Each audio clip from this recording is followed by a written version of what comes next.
I was born into a family of deities. My father, my grandfathers, maternal and paternal, were native doctors and herbalists. They were so powerful in their time. And I grew up with them and I saw so many things that they practice. And then this dream continued. I will be having sexual dreams. It was so bad. It was so it's not something I can totally talk about here. I could see myself while I sleep in the middle of the ocean. You know where they pack those containers? I will have swum to that end. Part of my leg here has turned to fish. When I look back, I see my leg like a tail, whatever. And when I wake up, I cry. And the church didn't do well because I had given all of my service to the church. I needed to talk to the pastor, see what I'm experiencing. While I was having that bleeding, in between it was just droppings. But at the time, a hand came here. I felt a hand came in and like opened the tap. You know that kind of tap we had in Nigeria in those days?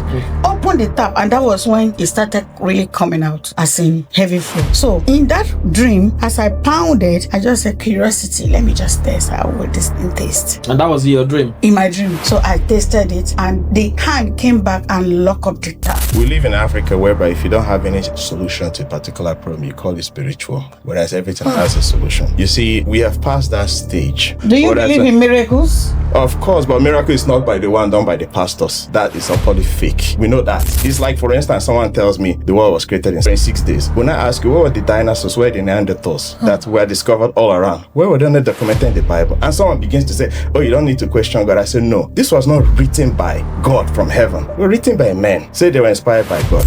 I was there. I felt the pain. The doctors could not solve the problem. But there was a plant that solved the problem, right? John. You didn't have a plant that came from the spiritual world. You had it in the physical world. I don't come to a particular place where a little bit of ignorance is coated with the word spiritual just to belittle the other person. We don't belong in that era anymore. So it look like as if you don't even know what you're saying because you can't mention the name of the plant. There were folklore medicines that existed. And this folklore medicine, no one is disputing it. But when you're bringing folklore, which has been attributed to spiritual things, you now bring it into the world. There is always that claim that it's not found. It's possible you could see someone will say, a roadside herbalist will say, oh, take this plant, it will cure a lot of this, it will cure gonorrhea, it will cure syphilis. On the roadside, if you ask him, what does the plant contain that makes it cure more than what I can have? And they will say, oh, it's a spiritual thing. And they won't give you the answer. Whenever you now ask them sensitive question, all of a sudden they'll just say it's spiritual because of pure ignorance. We've passed that level. There's nothing. In fact, you speak like a drunk person.